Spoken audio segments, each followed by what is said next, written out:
the solution for this exercise. So what we've set up is we've got the same data. We want to bring through a benchmark. The benchmark needs to be based on the average. So you'll see here we've got our revenue, net profit percentage. That gets to this number here.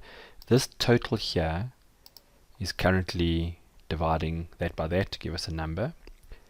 To set up this benchmark, all I'm going to do is I'm going to say this cell here must equals to whatever that number is. Just put my dollar signs on.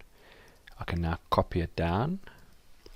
So now if any numbers change here, they'll affect the totals, which will affect this, which will affect the benchmark.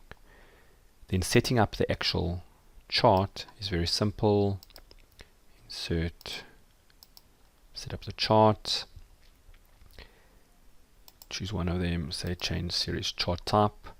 We know that the percentage, net profit and average, both of those need to go onto the secondary axis, and both of those need to be a line. So now we've got it set up. When I say OK, you can now change the details and the average will move up and down. You'll be able to compare, for example, the percentage profit versus this average to see where the good months were and where the bad months were.